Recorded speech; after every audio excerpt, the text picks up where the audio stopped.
Partia Demokratike është kundër aplikimit të teknologjisë për të realizuar votimin dhe numërimin elektronik. Në një intervistë për MCN-TV, bashkëkryetari i Komisionit të Posaçëm të Reformës Zgjedhore, Oert Byllukbashi, i ka kthyer përgjigje ofertës publike të Damian Gjiknurit, ku pak ditë më parë tha në parlament se qeveria është shprehur e gatshme për të financuar me 50 milion euro teknologjinë për votimin elektronik. Ne kemi çuar një qendrim zyrtar të Partisë Demokratike para zgjedhjeve 2025 dhe nuk ka ndryshuar ai qendrim politik në lidhje me mosdakordsinë tonë për vazhdimsinë në këtë formë, në këtë mënyrë.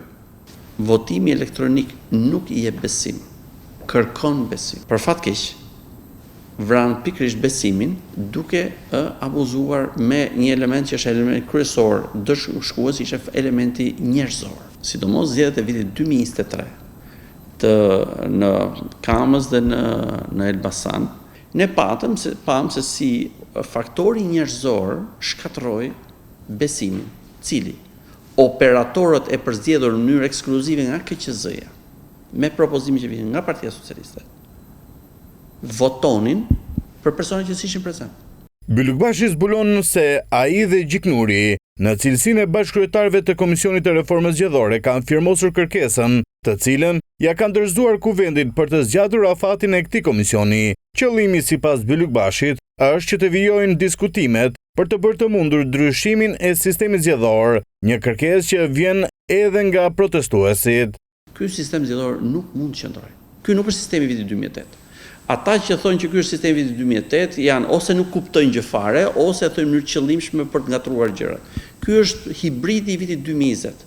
Që Edi Rama me atë kërpëratën e shëmtuar që qëndrojnë në parlament, ndryshuan kushtetutën dhe kodin zgjedhor në mënyrë të njëanshme. Ajo që kemi propozuar publikisht nga Partia Demokratike është një proporcional kombëtar me listë hapur. Nëse do të shkohet më tej, unë në preferencën time do të preferoja një sistem i cili brenda proporcionalitetit kishte edhe komponentin majoриtar, siç është rasti i sistemit gjerman. Sepse është shumë herë më i saktë dhe më i pastër, më i drejtë. Zgjedhësi voton një kandidat në mënyrë drejt për drejt dhe kandidatët rival garojnë kundër njëri tjetrit, jo garojnë me shokët e skuadrës. Ndërkohë, Byllukbashi thotë se mes palëve nuk ekziston besimi për t'u përfshirë në një debat nëse duhet të zvogëlohet numri i deputetëve në parlament, por duke reflektuar edhe rekomandimet e OSBE-Odirit dhe Komisionit të Venecias, Byllukbashi thotë se duhet të adresohen në ligjin për financimin e partive politike problematikat që kanë të bëjnë me shkrirjen e partisë në pushtet me shtetin. Ky është një ndryshim që kërkon ndryshim kushtetues, shumë të rëndësishëm. Kërkon një debat të gjerë, të hapur, të thellë, me transparencë. Pra nuk mundet të bëjë ndryshim.